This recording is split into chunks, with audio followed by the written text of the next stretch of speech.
Welcome to the Dr. Ed Show. I'm Dr. Edmund Sulkowski, and we have a wonderful show for you today. We have a longtime friend and actually an angel among angels, Jessie Klepsic. And Jessie founded some 20-some years ago, 30-some years ago, Angels for Animals, a private rescue for dogs, mostly. And she has really dedicated her life. And today she wanted to come on and talk about winterizing our pets. Now that sounds kind of weird when we winterize our cars. We winterize ourselves. We dress up. We wear boots. We wear gloves and hats and down jackets. But what do we do for our pets, especially when it gets bitter cold? And you know, we're there right now. So welcome, Jess. Hi, Dr. Ed. How are you? I'm pretty good, thanks. I'd be better if I was back in Arizona, but anyway, that's my ongoing statement. So Jess, tell us just a little bit about Angels for Animals. Well, I've been doing this for 30 years. I think it was 1994 that we incorporated. And basically, like you said, we do mostly dogs. We used to do bigger dogs, but my two gentlemen that used to foster the big dogs died on me.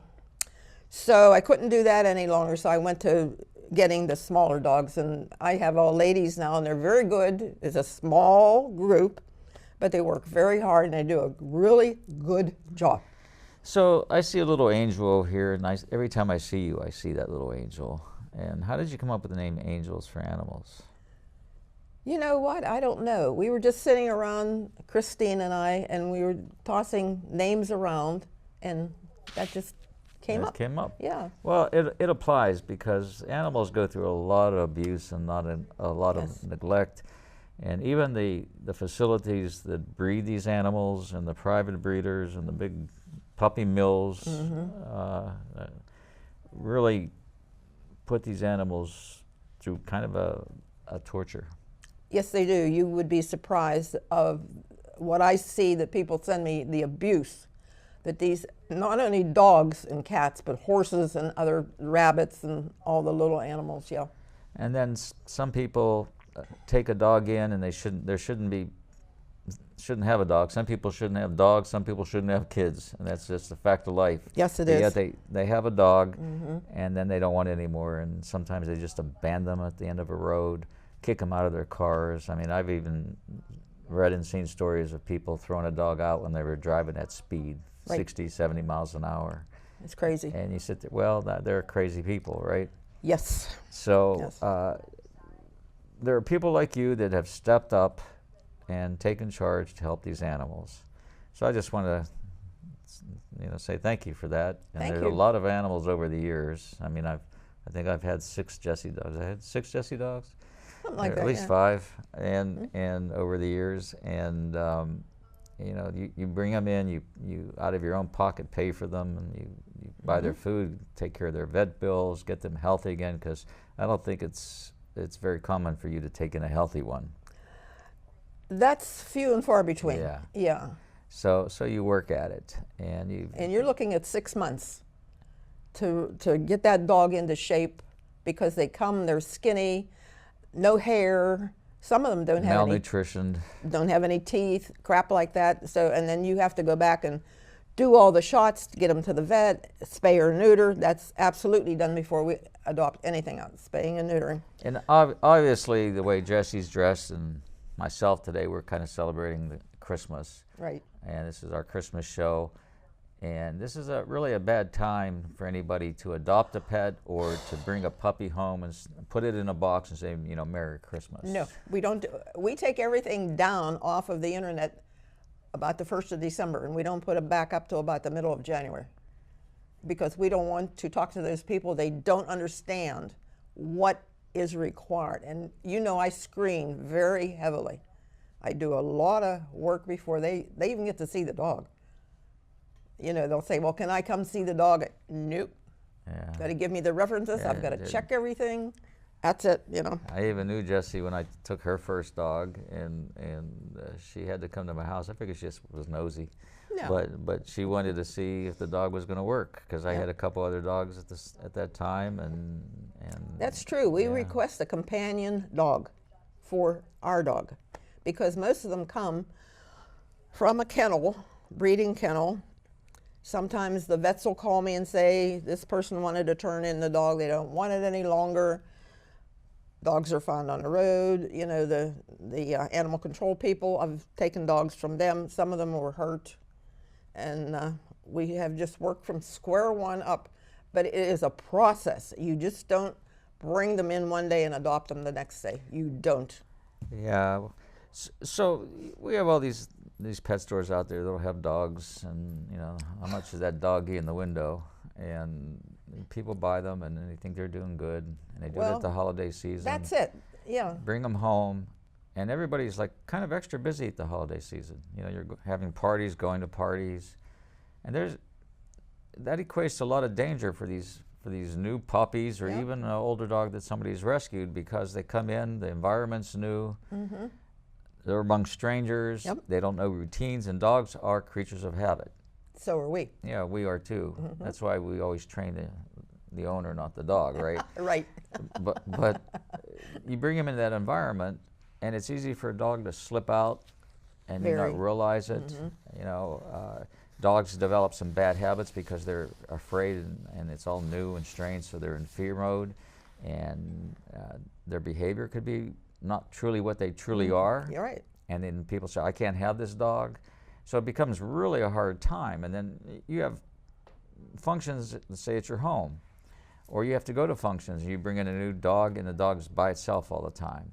Or you have food with toothpicks in it, or foods that dogs can't eat because they're toxic to it. And chocolate, for example, is prevalent around Christmas time.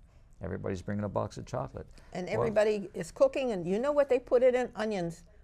Anything I cook at home, I never put onions in it. Onions are highly toxic. They actually can cause spontaneous kidney failure. Yeah, as is garlic. You could put a tiny bit of garlic. Some pet foods even put, and we're going to talk a little bit about pet foods, but pet foods put a little bit of garlic sometimes. Never put onions, though, because they can tolerate a tiny bit of garlic, but those are toxic. Yeah. And chocolate has something called theobromine in it, and that is 100 times stronger than caffeine, which can cause dogs to have a heart attack. Right. And some breeds are even, like a Lhasa Apso, are more prone to that process if they get into chocolate, and they die. What I just heard recently, nutmeg. Never give your dog nutmeg or anything with nutmeg, and I was surprised at that. Yeah, nutmeg, cloves. There's a lot of things that we tolerate because we've been eating them over millions of years. Right. Dogs have not. You know, you're not going to, you know, all these years when I used to lecture on pet food, Jess, somebody would say, why don't you write a book? And I'm saying, let me find the time to do that. But I had the title for the book, You Never Saw a Dog Attack a Cornfield, because dogs don't eat these things out in the wild. Well, my dog would probably sit in the cornfield because she's after the little rodents. Yeah, but they're not attacking the ear of corn. So we tend to make them humans, and to some degree that might be true. Some dogs are more human than humans, but they're not humans. Right. And they can't do the same things They can't that tolerate we do. all that stuff, no. So we were talking about not bringing a dog home at Christmas. And or to grandma. Well, you know, grandma should never really have a puppy, right? Oh, never, never, never. And why? And why? Yeah. Well, puppies are very energetic. They like to play. Well. And if grandma has any problem walking, that dog's going to be under her feet. And she's going to trip and fall. And that can happen. And then grandma likes to sleep. Dog has to go out. What happens?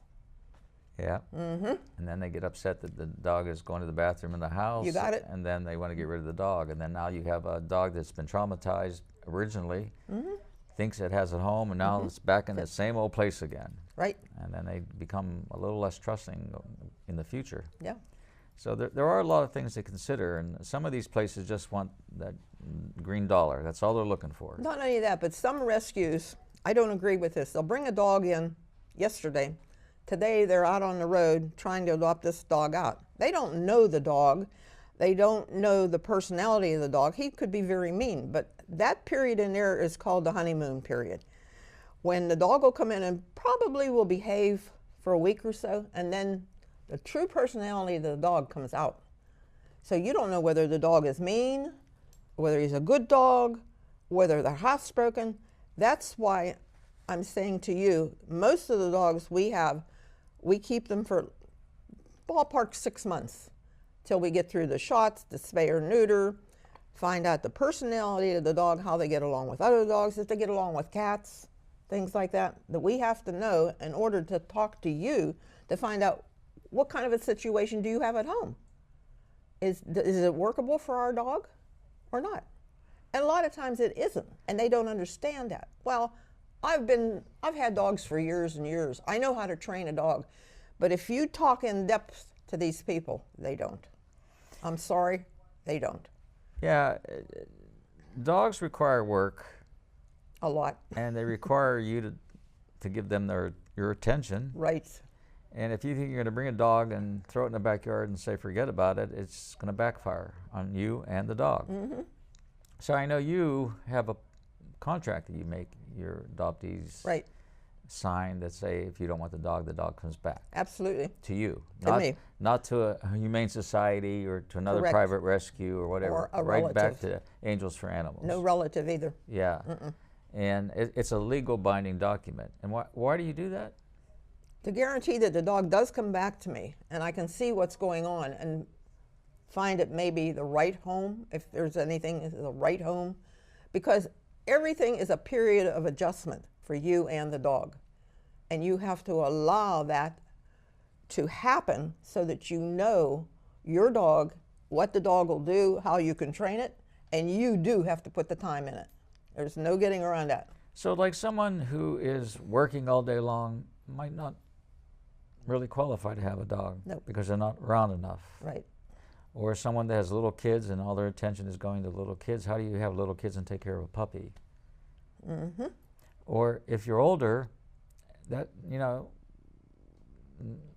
dog's lifespan 12, 13, 14, 15, 16, Figure 17. average 15, yeah.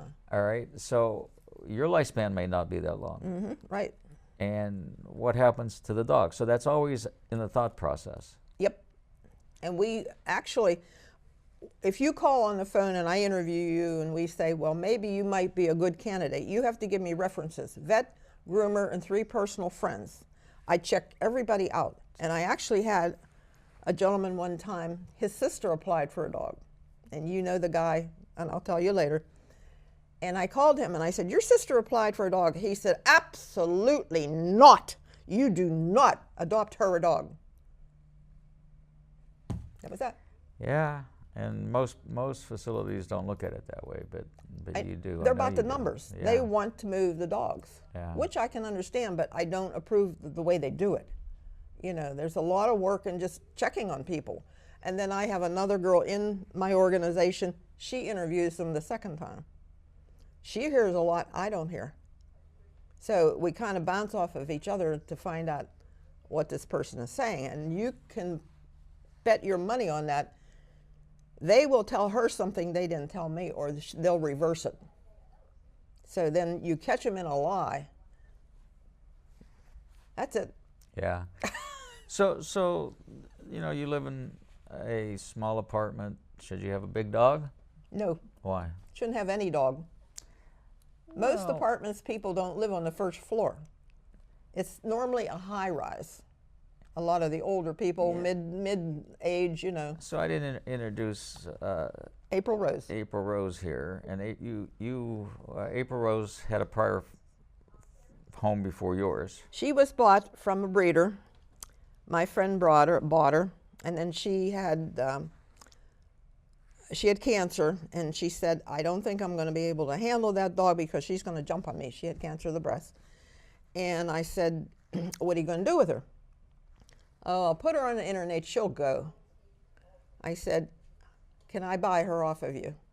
I wrote her out a check and took the dog home. She was 7 months. And that's like something you don't generally do, right? A No. check for a dog that way. She's the only dog I've ever paid for in my 30 years. You pay for it I out paid the for back it. end, but Yes. not at the up front. No. So, Yep. But okay, so if I lived in a small apartment, why isn't that lap dog suitable for a small apartment? She's a very energetic dog. Okay. She likes to run. She likes to root, which Westies do. the Westie has the strongest tail of all of the dogs because they were bred to get the varmints underneath the ground. So they would dig, and they would get so far down in there, all you saw was the tail. So in order to get them out of the hole, they pulled the dog by the tail. So the tail, over time, became very strong. Yeah, we call that adaptation. Okay, whatever. But that is a story about the Westie. So they are rooters, they are diggers. And that might not work in an apartment or high rise or whatever. You have to, when you are in rescue, you have to look at all that. You have to anticipate. And then after we check all of your references, then we do a home visit. We bring our dog, we go to your house, check the yard, the fence, the family dogs or pets, the kids, the family. We sit down for at least an hour, talk to them about everything, and I don't lie about anything. I tell them, if you have a question, you ask me. If I don't know, I'll find out. I'll try to find out. We talk about food, we talk about exercise, everything that we can cover. And I can't tell you how many people have said, I can't believe you're going to all this trouble. I really like what you do. And even I call people back, and that's even a biggie. Everybody says, nobody ever calls me back. I said, I try, which I do. Yeah, see, I think there are certain dogs, even if you live in a high-rise apartment, that are suitable for an apartment. Yeah. A big dog who likes to go out in the yard and roam around, probably not suitable. Yeah. If you're a elderly person, I don't think a big dog is a good idea either, because they're strong. If you're able to take them for the walks, they're going to be pulling. Dogs do that. It's hard to find a dog that doesn't do that. Right. On the other hand, I had a big backyard and no fence, and I had 6 little wiener dogs that were never an issue because they didn't like to go outside anyway. But then you have to think about our environment now. It has changed so much because we have encroached on the animal kingdom. Now the birds and the coyotes are all looking for food. Well, not that robin, but that hawk? Yeah. Absolutely. Yeah. And people don't realize that how strong those hawks are Yeah. and the damage they can do. Yeah. And when you see a hawk circling and you got a big dog, you're not going to worry about. They're not going to go after a big dog. Little dog, even that size, they will come down and attempt to get that dog. Well, they can take their talons and they can sever the spine. That makes the dog immobile. Yeah. And they can pick up 12 to 20 pounds, those hawks. And, I remember growing up, we didn't have a lot of hawks around here. And in fact, I remember my dad stopping the car when he saw a hawk, and we all looked at it because it was an amazing creature to see. Right. But they brought him in. And now I see 10, 7, 8, all circling all the time. In fact, when I did have those little miniature dachshunds, I was paranoid because I had an acre and there was 7 acres of green space behind me. And as soon as I would go out with those dogs, which were never out unless they were at my feet, Right. those hawks would start coming my way. In fact, one time I bought a stuffed black and white dog, little stuffed one, put him in the backyard and just went in the house. Didn't those hawks come out? And they started circling and circling until they realized that it wasn't moving. And then they took off. Away. Yeah. So Be they're careful. looking to eat. And those little dogs have no defense for that. No. Like I said, they're not going to bother with a big dog. Now, if I would call you, there would be 2 questions I would ask you right up front. Do you have a fenced yard with a fence, not electric and not something that the dog can get through? Okay, why not electric?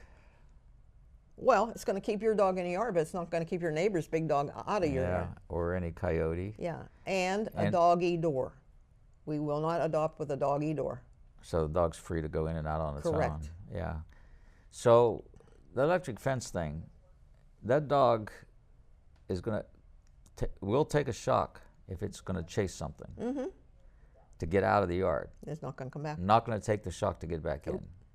They're smart. These are smart creatures. People don't realize how intelligent these animals are. And they know. The other thing is, half the time those fences don't work. That's right. A lot of dogs will sit there and drain that battery until there's no more juice in it. And the people don't, they think it's working, or they don't realize the colors, battery is gone down, and they're free. In fact, I used to take my dogs for a walk around the neighborhood, which was a mile out my driveway and around. I remember you telling me, yeah. And I got to the point that I didn't want to go out anymore, and my dog, I would take 3 at a time. And I didn't want to walk them anymore, and they didn't want to walk anymore, because the dogs coming out of people's electric fenced yards and going after my dogs.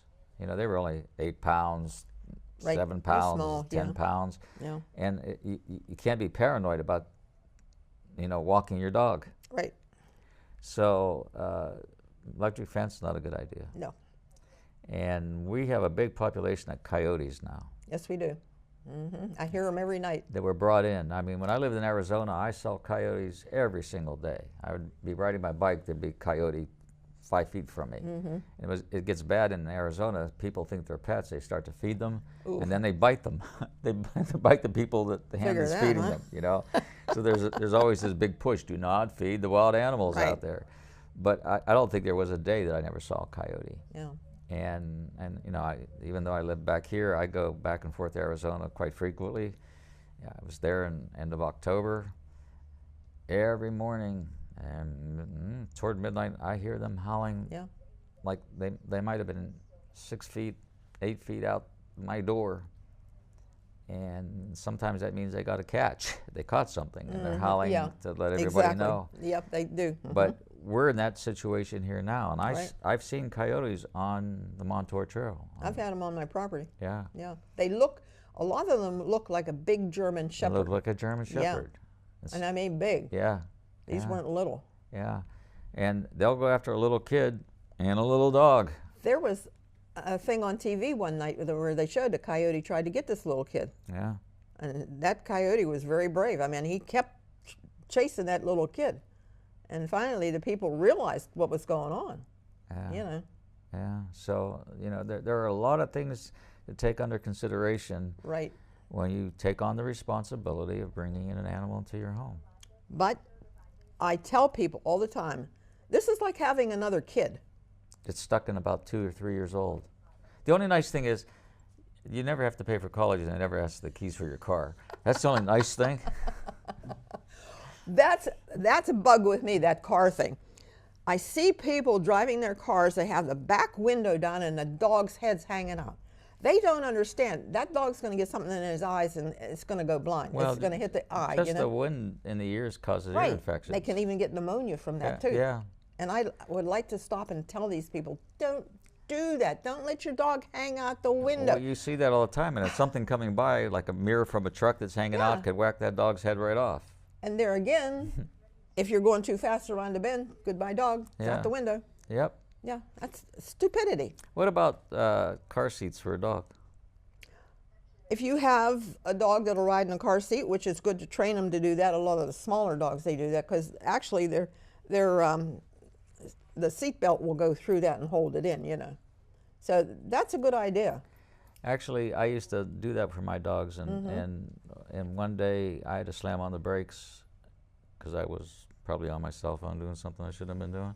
And if those dogs had not had their seat belts on, they would have flown into the windshield and dashed. Yeah. And then the one time I didn't do it, I got rear-ended, stopped in traffic, and it knocked 2 of the dogs right to the floor.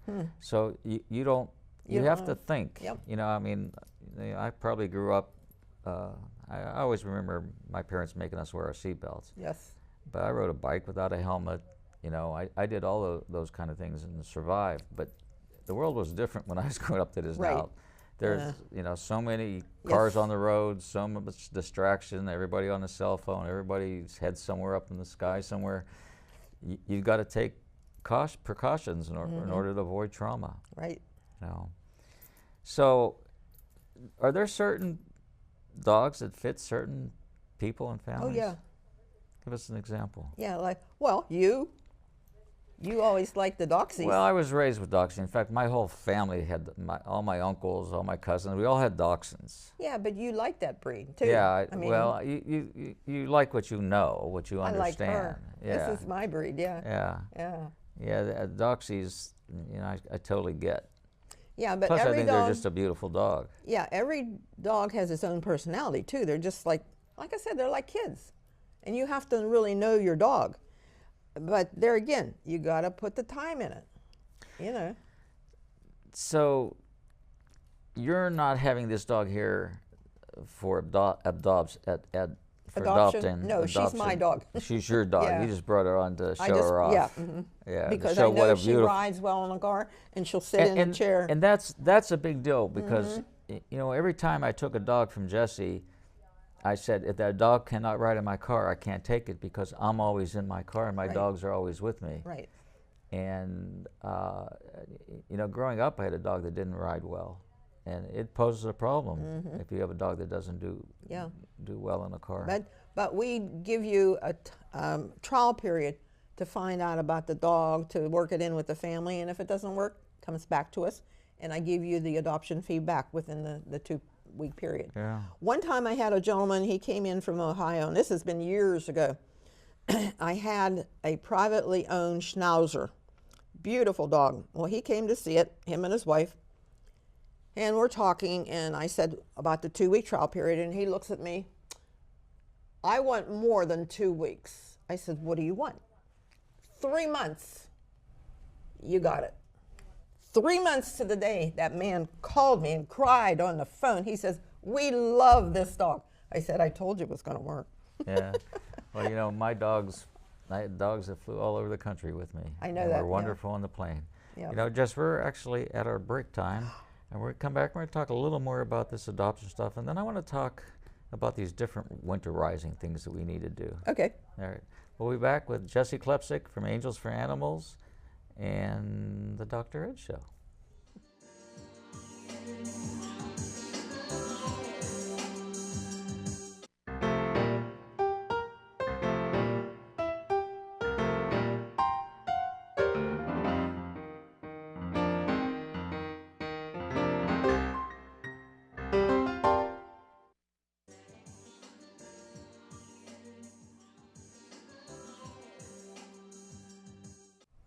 Welcome back to the Dr. Ed Show. I'm Dr. Edmund Sulkowski, and do you know that you can listen to my radio show, the Dr. Ed Show, live every Saturday morning at 9 a.m.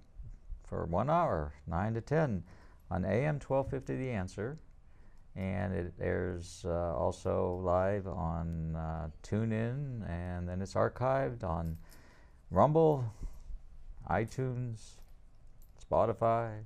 We have a lot of good information, a lot of good guests, and I would ask you to tune in and share and follow. We're here today with Jessie Klepsic from Angels for Animals and her dog, who's not up for adoption, by the way, so don't call in and ask for that you want to take this dog home, April Rose, who's still figuring out why she's here today. But She's a little confused. so we were talking about pet adoption and so forth, but we opened up the show, Jessie, talking about winterizing our pets, because we put antifreeze in our cars, we put windshield washer that doesn't freeze, we put snow tires on our cars, we dress up in down jackets and boots and gloves. But what should we do for our pets? A lot of things, and people should really think about this. They really need to have a winter coat, especially if it's really cold out. And They if have fur. Nah, come on. Here's a little coat I brought with me, and I asked Dr. Ed if he could tell me, do you think this is for a female dog or a male dog?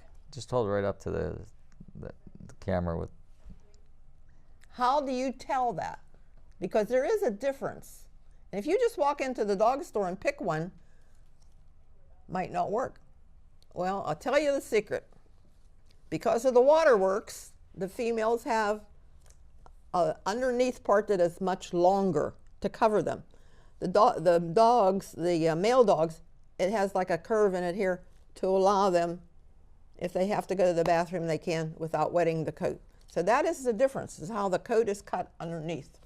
And this is for a little girl dog. So that's the little girl coat. Yeah. And they make all kind of different coats, Oh, different yes. thicknesses, different sizes, and so forth. And it is important. But I would tell you that probably on a dog, Jess, the three things that get the coldest are the ears, the nose, and the paws. Okay. So what do we do about the paws? Well, you can buy booties, but you have to train the dog to wear them. Yeah, you know, I tried that with mine, and it was never successful. Yeah. They acted like they couldn't walk. You know Well, what I mean? I brought these little things to show you guys. This is a very old-time remedy for cows, but it is like a Vaseline consistency. And what they used to do was to rub it on the udders to keep it from chapping and stuff like that. And you can put this on their feet. So it's important, and you're talking about the bottoms of their feet. Correct. So dogs Would be dogs don't typically have respiratory. Underneath? They don't respire through their skin like we do. They do the through feet. their feet and through their nose and Right. their eyes and their breath, but not through their skin. Right. We do that, and that's why you'll see a dog panting, because they're trying to cool themselves down. So, And this is the other thing. They use this on the sled dogs. It's called mushers.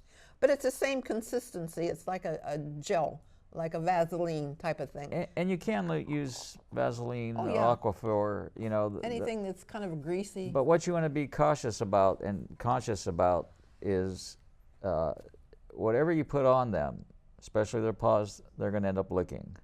So you want to make sure it's something that's not toxic, Right. full of chemicals that they're going to ingest. Right. So that's important. And if you don't wear booties or put some kind of protection on, have a pan inside when you bring the dog in that has warm water in it. And I just put their feet in it and then take a towel and wipe them the off. paw. Yeah. Because one of the other things is we're putting salt or some Yes. type of snow melting, ice melting chemical on there. Then they lick that They too. lick that too. Plus, it can actually burn their paws. Right. So it really is important to look after that. Also, it's cold out, and baby, it's cold outside, as they say. And how long should a dog be outside? Only long enough for him to do his business, and when it's really, really cold, and you should be with the dog. And a lot of the coats now they're making with little hoods, but not every dog is going to like a hood on its head. She doesn't like it. But a lot of the smaller dogs, you can do that. Okay. And the earlier you put Better these off you things are. on these dogs, the better they get used to them. You quicker got it. they Yep. respond to them, and it's a secondary nature after that point. Now, I never saw any earmuffs. I can't say that. I think that'd be hard to stay on unless you Yeah, could, right. do it from But underneath. see, with the hood, and if you get one big enough, you could probably get the ears under it. But be with the dog, be aware of the temperature, and observe your dog. If he looks uncomfortable, he probably is. Or if he's doing Right. this, could you get a camera Yeah. on me here? Can somebody put a camera on me? If the dog's doing this with his feet. his feet, It's then cold. they're telling Yeah, you that cold. something's going on. Yeah, they're they either freeze. too cold or something's burning their paws. So it's important to really monitor that. Got to be aware, just like a kid. So Yeah. can we do anything for their nose? Maybe you could put a little bit of Vaseline I think a on little it, bit of yeah. Vaseline would really be Yeah. helpful. On a top. Yeah. Yeah. The idea is to provide an area for your dog to go outside that's clear of that stuff. Try not to use salt on it. Get them out to do what they have to do and get them Yep. back in the house, Right. especially on these cold, Yep. snowy days. And in the summertime, it's like kind of the opposite. Your It's hot. concrete pavers can get hot. You know, the dirt's not going to get hot, the grass isn't going to get hot, but that patio may. People don't pay attention when they're walking the dog, and I always have thrown this out to everybody. If you can take your shoes and socks off and walk on that surface that your dog is walking on and be comfortable, it's okay for the dog. But if it's too hot, your feet are going to burn. Same way with the dog. If it's too hot, they're going to burn. If it's too cold, they're going to freeze. Same thing. So be aware. It's the same for them as it is for you. Yeah, when I used to take when I had those dachshunds, I'd take them out. I would have a blanket in the dryer and I'd heat it up, and so they would all go out together because they packed well. They would come back in and wrap up in that blanket. Yeah. You know, Yep. because they don't want to be cold either. No. You know. And they have short hair too.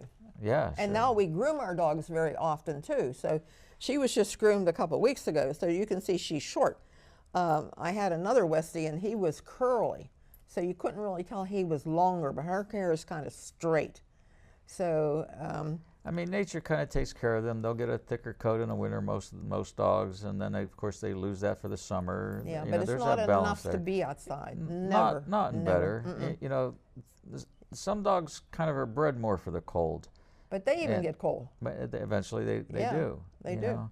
And animals can freeze solid if you forget about them. Oh yes, oh yes. You know, Mhm. and what about like people let their dogs out for a while, Jess, and they put a bowl of water for their dogs and forget about it. What happens? Freezes. It freezes. So how are they drinking? They're not. Yeah. They're not. It's the same way with food. If they don't eat it right away, it's frozen. Would you like to eat your dinner frozen? I don't think so. If it's in the form of ice cream, no problem. So it's probably a good time to talk about food. So, what's your recommendations on food? Cook it yourself. Oh, you mean you don't go out and buy store-bought food? Yes, I do. I got too many. It gets However, hard not to. we do cook chicken, and if I cook a roast in the crock pot, then after a day, then I shred it up and I mix it with their dog food or the whatever. So anybody that's known me over the years knows I'm not fond of manufactured food. It's kind of it's kind of crazy. There was no pet food before 1984. You didn't walk into the grocery store and buy pet food. 1984. 1948. Oh, 48. And suddenly the pet food industry was concocted, and then suddenly it became like absurd to feed your dog table scraps. But Yeah. that's all dogs ate. Right, and they did well And they, because people ate better.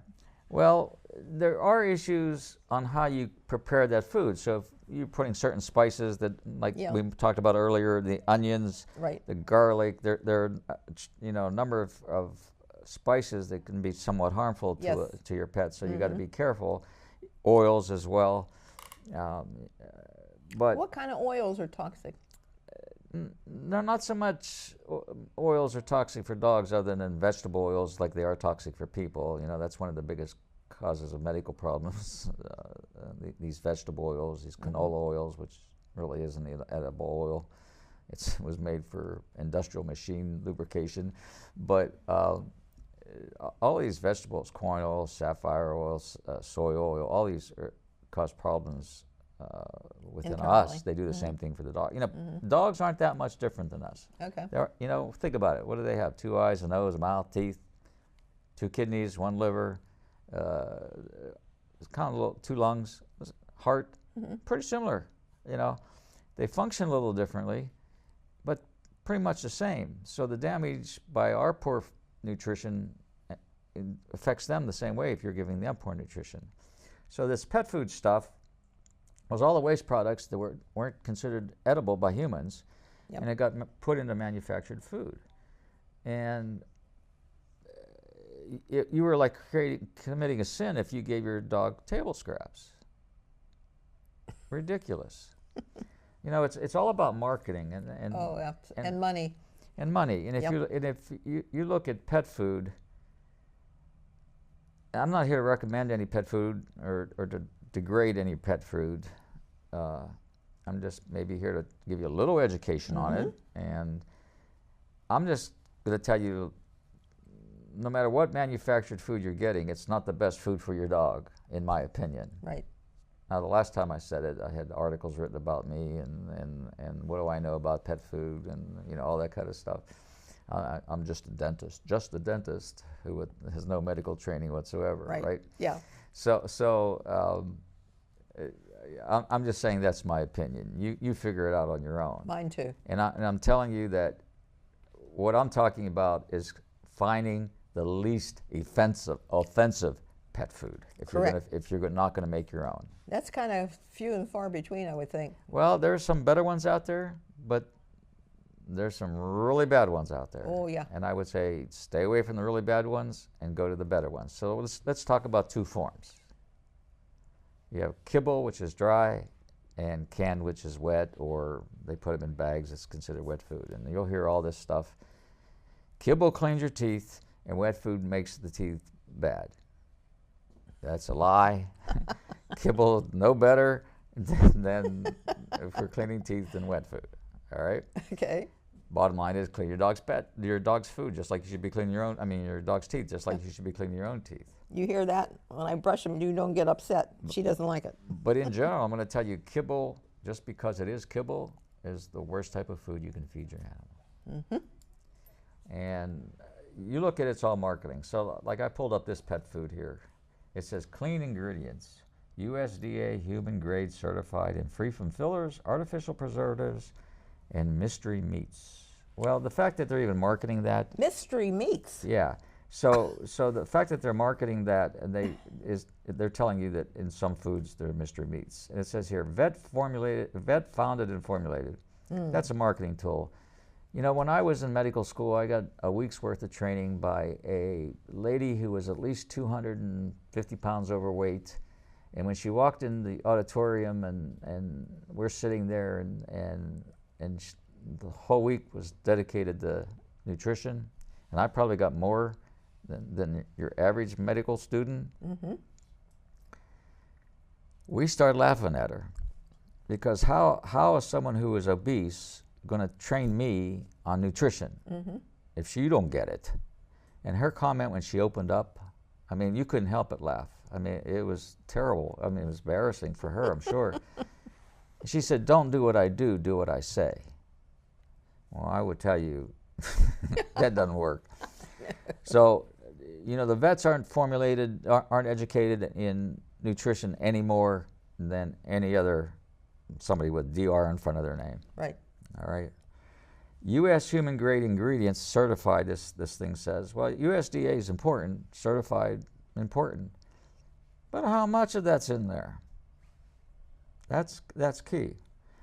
Gently air dried to lock in nutrition. Well, that's somewhat true because when you heat something up, the nutrient factor goes down. Right. Kills the enzymes, kills the nutrients. Then it says no fillers, synthetics, or sugars. Now, I'm going to talk about this one here in a second. This says no fillers, no synthetics, or sugars. So I'm going to read you the first ingredient in this dog food. It says, no junk in our food ever. First ingredient. Now, on a panel of ingredients, which is important to look at, but really not the most important thing, the first ingredient in this food, it says no junk in our food ever. Beet pulp. That's a carbohydrate. That's a sugar. Okay. The second ingredient, biotin supplements. Well, they put a lot of B vitamins in there. Okay. Next ingredient, brown rice. What the heck is brown rice? A grain. It's a grain. What the heck's a grain? It's a sugar. They tell you no sugar. That's the first three ingredients. I don't even see any meat here. And then it goes on. Oh, I'm sorry. I misread this. It said we never use this stuff. Boy, bad Ed. I'll get to their ingredients because they have sugar in there without telling you. Okay. So here's their guaranteed analysis, and that's what you want to look at, the nutritional panel. Guaranteed analysis. Crude protein, crude fat, crude fiber, or they'll call it sometimes ash, and moisture. Those are the four ingredients you look at. Everything below that is erroneous. They'll put some vitamins or some, omega-3 fatty acids or whatever. That doesn't mean anything. The amount that they put in there is very little. Very, very, it's minute. You're looking at those first four things and you add them up. Or you take 100 and you deduct each one of those. So for example, this one says crude protein. Well, protein is what the dog needs because the dog takes that protein, the body breaks it down to amino acids, and then amino acids are converted according to what that dog needs to rebuild its cells. So this one says 35% crude protein. Now we have to see if it's animal protein or plant protein. Next one is crude fat. It says 25%. So you're at 65% there. Crude fiber, 3%, so you're at 68, and then moisture 3, so you're 70. 71 actually. All right. You take 100, you subtract 71, and you get 29%. You know what that 29% is? Sugar. Sugar. And you can look at any of those bought, whether it's canned or dry, you know, kibble, and you look at that nutrition panel, take that protein, fat, fiber or ash, moisture, add those up, subtract from 100, it tells you how much sugar is in that food. And you know what? Your dog cannot process sugar. Your cat certainly cannot process sugar. Your dog does not need any sugar. There's not one nutritional requirement for sugar. Your dog requires glucose. The protein gets converted to glucose. So why is there sugar in here? There's 29% sugar, yet that statement I read earlier said no sugar. I didn't download their nutritional panel. So here's another dog food. Real food. The very fact that they say that, you should be questioning not what they're saying. Yes, question that too. But you need to question every other dog food that's out there. Because when a company is promoting and spending money on marketing saying they have real food, they're telling you that some of that other food isn't real. Mm-hmm. Human grade safety. Okay, it says safety and quality never before available to pets. And that's a valid statement because most of those dog foods, you know, if a cow dies, well, before it's butchered, we cannot eat it. It cannot get into the human grade quality of food. It's unedible for us. It goes right to animal feed. Mm-hmm. A lot of companies were using dead dogs that were picked up, that were euthanized at animal shelters and at veterinarian offices and hauled right to the meat processing plant and put into dog food. And you could say, they don't do that.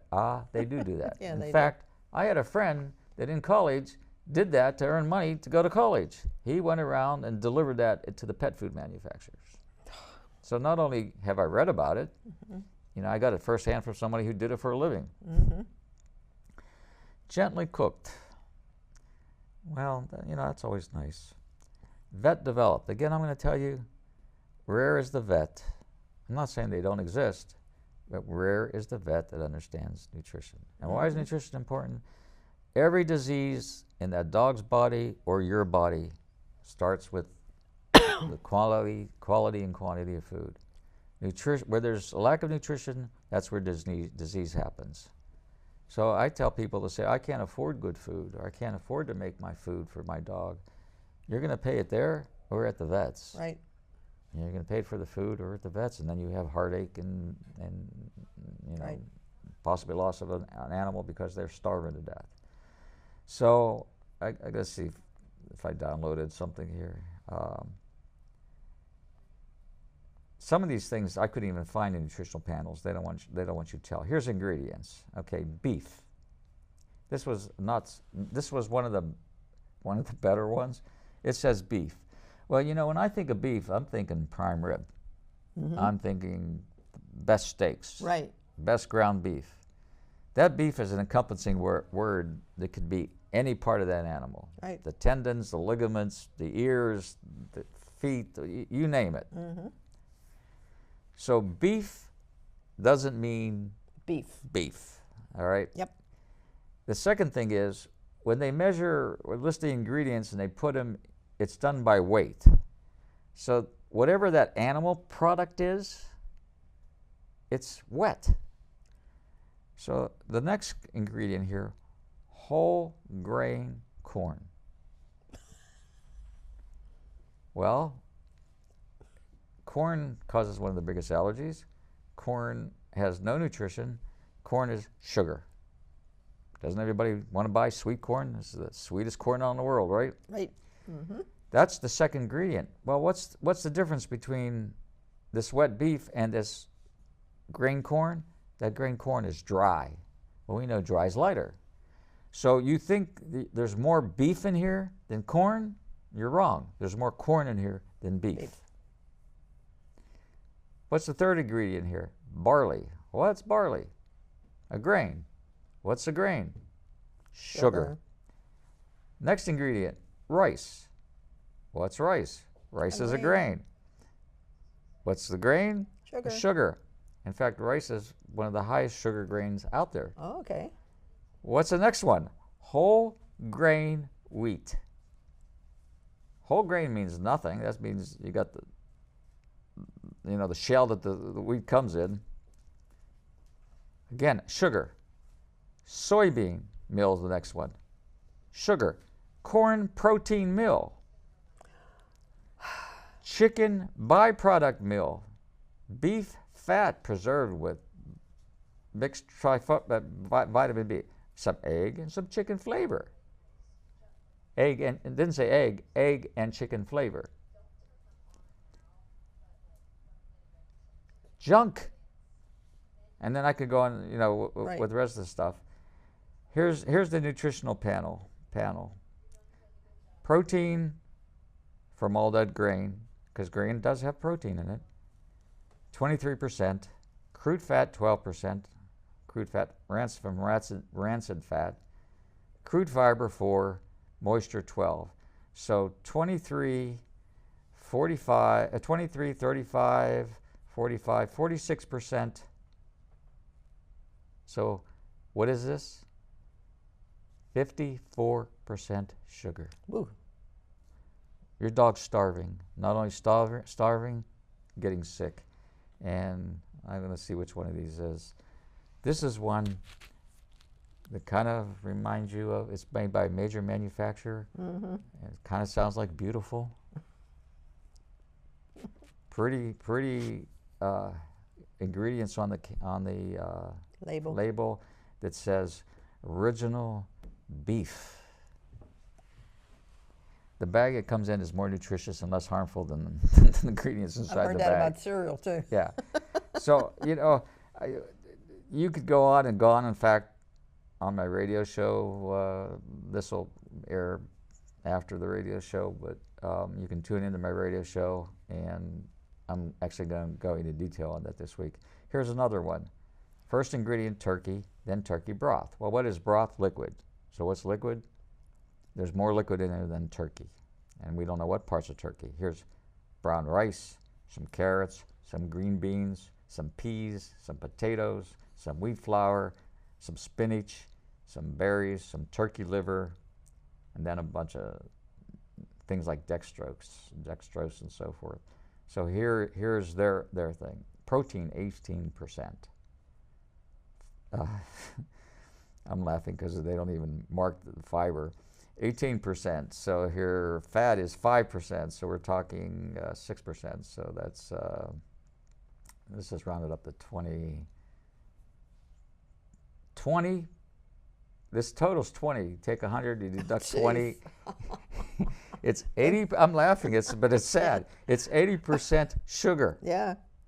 How do you feel about potatoes?